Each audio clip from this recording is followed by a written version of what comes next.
mbalimbali, majaribu mbalimbali, lakini tutambue kwamba neema ya Mwenyezi Mungu ni kubwa zaidi katika maisha yetu.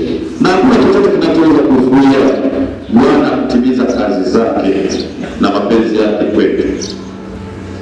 Hakuna mtu yeyote ambaye atakaye kunyoshea ubaya wake ukatimia, kwa sababu tumemwamini Kristo. Anafanya kazi ndani yetu. Yeye anarudi kwa Baba, akituangalia, anakuwa kuhani mkuu kule mbinguni, akituombea sisi tulioko duniani. Wengi wa wazee wetu waliteseka na hata kufa kwa ushuhuda katika ulinzi wa imani. Tu tayari kuilinda imani ambayo Kristo anatuachia. Huo ndio urithi wa pekee. Yesu anapopaa kurudi kwa Baba, tuilinde imani tuliyoipokea toka tulipobatizwa. Tuwe walinzi wa imani. Pamoja na kujitolea kwao katika misheni yao na upendo kwa Mungu, tamaa yao ilikuwa ni kutangaza habari njema na ukweli na tumaini katika Bwana. Tamaa yetu ya maisha yetu katika ulimwengu ni kumtangaza Kristo, kutangaza habari njema, kuishi maisha yanayompendeza Mungu. Somo la pili linatufundisha Bwana ametupa njia bora zaidi kwa ukombozi wetu. Kwa kutoa mwili wake wa thamani zaidi na damu yake ya thamani zaidi, ametupa sisi sote njia bora ya pekee inayofaa kwa wokovu wa maisha yetu. Ndugu zangu wapendwa katika Kristo, ukweli na uhalisia ni kwamba Bwana wetu Yesu Kristo na Mwokozi wetu, ambaye ni kuhani wetu mkuu na ni mwana kondoo wa Pasaka wa dhambi zetu, aliyeshinda dhambi kwa ajili yetu sisi, ametoa kwa niaba yetu dhabihu yenye ukamilifu na ya thamani zaidi katika upatanisho, kutupatanisha sisi na Mungu.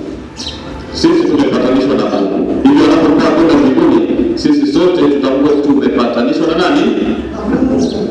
Na ndio maana somo la kwanza linatuambia muwe tayari kufanya toba. Pale tunapoona tumetenda dhambi, usione aibu kumwambia padre, naomba niungame. Naomba niungame. Na waamini wengine wakishaona paroko nimeshamzoezea mtani wangu, anaogopa kuja kuomba kuungama. Anaishi mwezi yuko miwili, miezi mitatu, haukana. Anasubiria mpaka tunapozunguka Christmas, kipindi kile kipindi cha majilio mapadi, tunapozunguka kila parokia kuunganisha, anasubiria. Au anasubiria kipindi cha Kwaresima mapadi, tunapozunguka kuunganisha kila parokia, anasubiria. Mwaka mzima hakuna kuungana. Ghafla kwa heri mwalimu na hujajiandaa vizuri.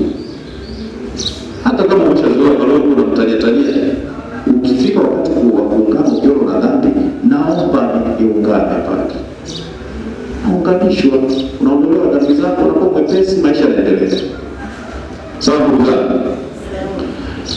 Ndugu zangu, Yesu Kristo anapopaa mbinguni, anatufungulia mlango wa mbinguni na kutuonyesha njia ya uhakika ya wokovu wetu. Ikiwa tunamwamini kwa dhati na kuweka imani yetu kwake, basi hakika tutapata na kupokea ukamilifu wa yote aliyetuandalia. Yeye ametuahidia zaidi upendo, yuko na sisi, pamoja kwamba anapaa kwenda mbinguni. Na neema zake Yesu anapopaa mbinguni zinabaki katika maisha yetu.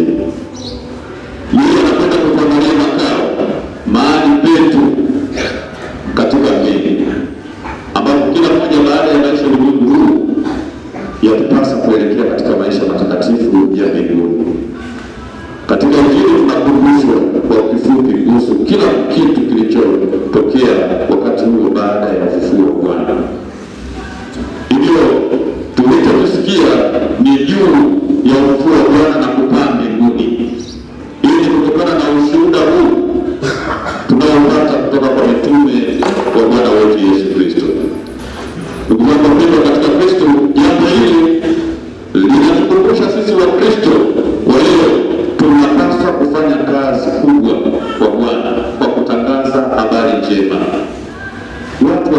kumjua Kristo, watu wamjue Mungu na ukweli wake.